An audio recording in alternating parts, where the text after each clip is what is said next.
पण नील आणि स्वानंदी तर वच्चीच्या घरी आहेत ना,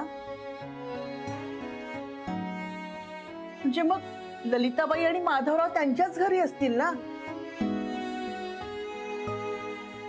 तरी सुद्धा त्या वॉचमनने हेमंताला घरात का नाही घेतलं? हो, आणि यांनी स्वानंदीचं नाव विचारलं ना. नाही म्हणजे तिकडचा वॉचमॅन यांना ओळखत असेलच ना. हो, म्हणजे मला पण तसंच वाटत होतं, पण तो म्हटला स्वानंदी विनंदी कुठे नाहीये इथे. मग गोंधळलो ना मी. अरे मग तू सांगायचंस ना तेव्हा की त्याच्या सासू सासऱ्यांना भेटून येतो म्हणून. अरे हो रे, म्हणजे ते डोक्यातच आलं नाही, लक्षातच राहिलं नाही माझ्या.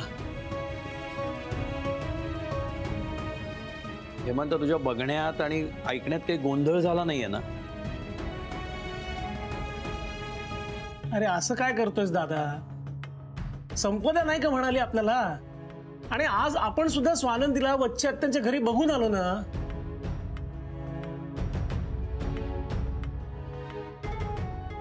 तसंही उद्या ऑफिसवर जाण्याच्या आधी मी त्यांच्या घरी जाऊन येतोच. स्वानंदी जे काय वागली आहे त्याची माफी मागायचीच आहे मला त्यांनी. मीही उद्या शाळा सुटल्यावर जाऊन येते तिथे. थोडंसं ऑड वाटतंय पण आता इलाजच नाहीये. वा, ग्रेट.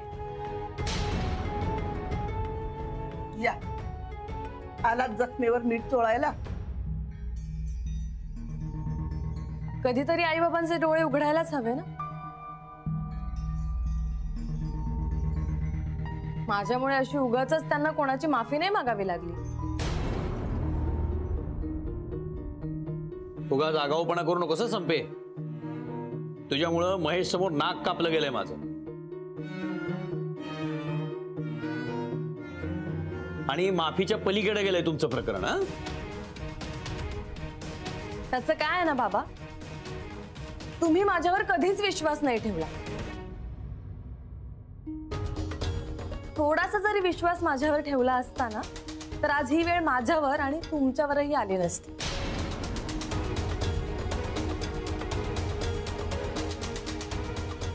काय तुमच्या तर खास विश्वासातली आहे ना स्वानंदी.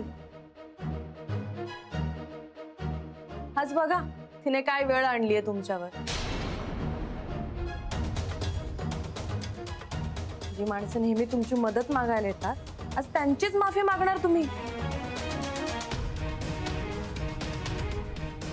वा, हे बरं चालतं तुम्हाला बाबा.